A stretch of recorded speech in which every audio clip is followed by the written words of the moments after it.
ভাই, বাংলাদেশের মূল সমস্যা হলো বেকারত্ব। আর এই বেকারত্বকে সমাধান করতে না পারলে যতই ভালো প্রেসিডেন্ট হোক, যতই ভালো প্রধানমন্ত্রী হোক, যতই ভালো রাজনীতিবিদই হোক, তারা কখনোই বাংলাদেশের মানুষের চাহিদা পূরণ করতে পারবে না, ভালো সরকার হতে পারবে না। তাহলে বেকারত্ব কিভাবে সমাধান করা যায়? এই বেকারত্ব সমাধান করতে বাংলাদেশ সরকারের কোনো টাকার প্রয়োজন হয় না, বাংলাদেশ সরকারের কোনো বিনিয়োগ করার প্রয়োজন হয় না। কিভাবে? যে বাংলাদেশে এই ঢাকা সিটিতে সর্বনিম্ন 3 থেকে 3.5 হাজার আদম অফিস আছে। এই আদম অফিসগুলোতে আপনি যদি যান, তাহলে দেখবেন চেয়ার টেবিল ছাড়া তাদের কোনো বিনিয়োগ নেই। কিভাবে কিভাবে এরা করবে? যে সরকার যদি দিক নির্দেশনা দেয়, কঠোরভাবে দিক নির্দেশনা দেয় এবং কঠোরভাবে ফরমান জারি করে যে ঢাকা সিটিতে কোনো ধরনের আদম অফিস থাকবে না, কি করবে? এই আদম অফিসগুলো এক একটা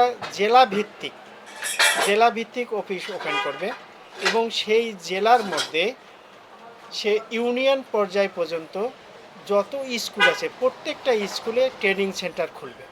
সেখানে জায়গা আছে, স্কুলের জায়গা আছে, স্কুলের জায়গায় বিল্ডিং করবে বা শেড করে সেখানে লোকজনকে ট্রেনিং দেবে ইউনিয়ন পর্যায় পর্যন্ত। ইউনিয়নে ট্রেনিং দেওয়ার পরে তারা তাদের যে পরিমাণ লোক প্রয়োজন তারা ট্রেনিং দেবে, তারা ভিসা পাসপোর্ট করে দেবে, ভিসা তৈরি করে দিয়ে ভিসা এনে দেবে, মেডিকেল করাবে এবং তাদের একটা গ্রান্টার কার্ড অ্যাড করবে। অর্থাৎ ভিসা, প্রথমে পাসপোর্ট, ভিসা, মেডিকেল, এরপরে তাদের একটা গ্রান্টার কার্ড যোগ করে ওই এলাকার ব্যাংকে জমা দেবে। সে যে দেশে যাবে সেই দেশে যেতে যত টাকা লাগে সে তাকে ব্যাংক দেবে, ব্যাংক লোন হিসেবে দেবে। সে বিদেশে যাবে, ইনকাম করবে, প্রতি মাসে লোন পরিশোধ করবে।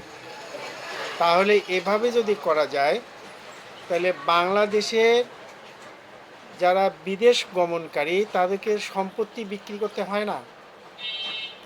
আর 5 থেকে 10 লাখ টাকা কেউ যদি লোন করে, এই লোনি ব্যক্তি লোন পরিশোধ না করে মৃত্যুবরণ করবে না। কারণ গরিব মানুষ সবসময় তার নিজের লোন পরিশোধ করার জন্য ব্যস্ত থাকবে, ইনকাম করবে, পরিশোধ করবে। কিন্তু যারা শিল্পপতি তারা লোন নেওয়ার পর তো লোন শোধ করে না।